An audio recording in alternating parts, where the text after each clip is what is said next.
Hi hello friends, ಇವತ್ತು ಬೆಂಡೆಕಾಯಿ ಸಾಂಬಾರು ಮಾಡೋದು ಹೇಗೆ ಅಂತ ತೋರಿಸ್ಕೊಡ್ತೀನಿ. ತುಂಬಾ ಟೇಸ್ಟಿಯಾಗಿರುತ್ತೆ ಇದು.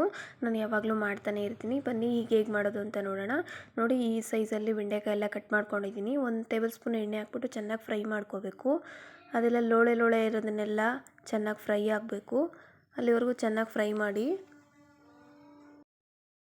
ಬೆಂಡೆಕಾಯಿ ಎಲ್ಲ ಫ್ರೈ ಮಾಡಾದಮೇಲೆ ಒಂದು ಜಾರ್ಗೆ ಒಂದು ಸ್ವಲ್ಪ ಶುಂಠಿ, ಬೆಳ್ಳುಳ್ಳಿ, ಒಂದು 2 ಕಡ್ಡಿ ಆಗುವಷ್ಟು ಕರಿಬೇವು, ಒಂದು ಅರ್ಧ ಟೊಮೊಟೊ ದಪ್ಪದಾಗೆ ಹೆಚ್ಕೊಂಡಿದ್ದೀನಿ, ಒಂದು ಅರ್ಧ ಈರುಳ್ಳಿ ಅದು ಸಮೇತ ಒಂದು ಸ್ವಲ್ಪ ದಪ್ಪದಾಗೆ ಹೆಚ್ಕೊಂಡಿದ್ದೀನಿ.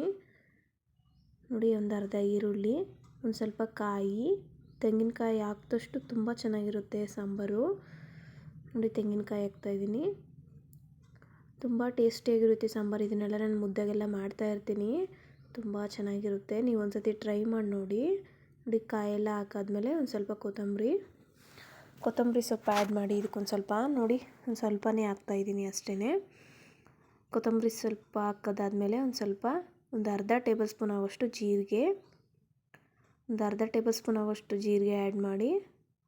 ಅದ್ರ ಜೊತೆಗೇ ಒಂದು 1/4 ಟೇಬಲ್ ಸ್ಪೂನ್ ಆಗೋಷ್ಟು ಅರಿಶಿನ ಆ್ಯಡ್ ಮಾಡ್ತಾಯಿದ್ದೀನಿ. ಇದಕ್ಕೊಂದು ಸ್ವಲ್ಪ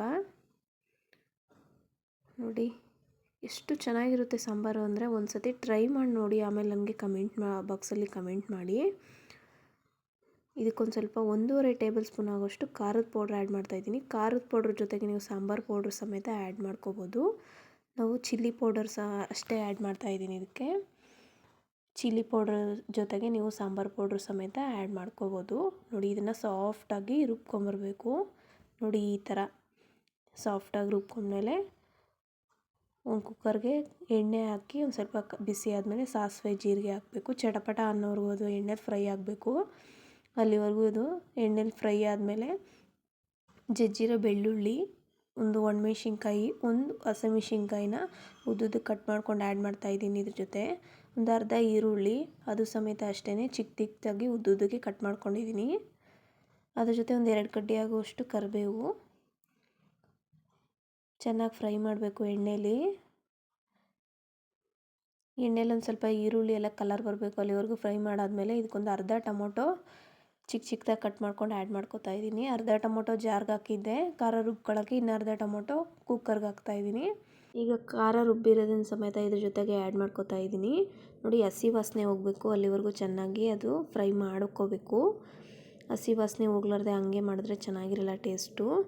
ನೋಡಿ, ಈ ಎಣ್ಣೆ ಬಿಟ್ಕೋತಾ ಇದೆ. ಅಲ್ಲಿವರೆಗೂ ಚೆನ್ನಾಗಿ ಫ್ರೈ ಮಾಡಾದಮೇಲೆ ಜಾರಲ್ಲಿ ಇರುವಂಥ ನೀರೊಂದು ಸ್ವಲ್ಪ ಮಿಕ್ಸ್ ಮಾಡಿ ಜಾರ್ಗೆ ಆ ನೀರು ಸಮೇತ ಆ್ಯಡ್ ಮಾಡ್ತಾಯಿದ್ದೀನಿ. ಅದನ್ನು ವೇಸ್ಟ್ ಮಾಡಬೇಡಿ. ನೋಡಿ, ನಿಮಗೆ ಯಾವ ಥರ ಬೇಕು ಸಾಂಬಾರು, ಗಟ್ಟಿ ಆದರೆ ಗಟ್ಟಿದು ಮಾಡ್ಕೊಳ್ಳಿ, ನೀರು ಮಿಕ್ಸ್ ಮಾಡ್ಕೋಬೇಡಿ.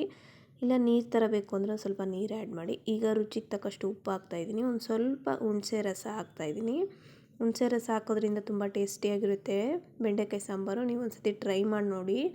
ನೋಡಿ, ಈ ಥರ ಎಲ್ಲ ಚೆನ್ನಾಗಿ ಮಿಕ್ಸ್ ಮಾಡ್ಕೋಬೇಕು. ನಾನೊಂದು ಸ್ವಲ್ಪ ನೀರಾಗಿ ಇರಲಿ ಅಂತ ಒಂದು ಸ್ವಲ್ಪ ಜಾಸ್ತಿನೇ ನೀರು ಆ್ಯಡ್ ಮಾಡ್ಕೊಂಡಿದ್ದೀನಿ ಇದಕ್ಕೆ. ಹೀಗೆ ಉದ್ದಿಟ್ಕೊಂಡಿರುವಂಥ ಬೆಂಡೆಕಾಯಿ ನೋಡಿ, ಅದನ್ನು ಸಮೇತ ಇದ್ರ ಜೊತೆ ಸೇರಿಸ್ಕೊತಾ ಇದ್ದೀನಿ. ಚೆನ್ನಾಗಿ ಈಗ ಫ್ರೈ ಮಾಡಿರೋ ಬೆಂಡೆಕಾಯಿನೂ ಆ್ಯಡ್ ಮಾಡ್ಕೊತಾ ಇದ್ದೀನಿ. ಚೆನ್ನಾಗಿ ಫ್ರೈ ಮಾಡಿದಷ್ಟು ಬೆಂಡೆಕಾಯಿನ ಕೂಗ್ಸೋದೇನು ಬೇಕಾಗಿರಲ್ಲ. ಇಷ್ಟೇ ಚೆನ್ನಾಗಿ ಎಷ್ಟು ಫ್ರೈ ಮಾಡ್ತೀವೋ ಅಷ್ಟು ಚೆನ್ನಾಗಿರುತ್ತೆ ಬೆಂಡೆಕಾಯಿ ಸಾಂಬಾರು.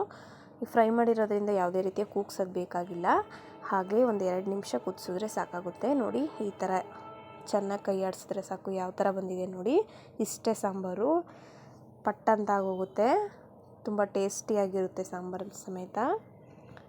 ನೀವು ಒಂದು ಸತಿ ಟ್ರೈ ಮಾಡಿ, ನನಗೆ ಕಮೆಂಟ್ ಬಾಕ್ಸಲ್ಲಿ ಕಮೆಂಟ್ ಮಾಡಿ.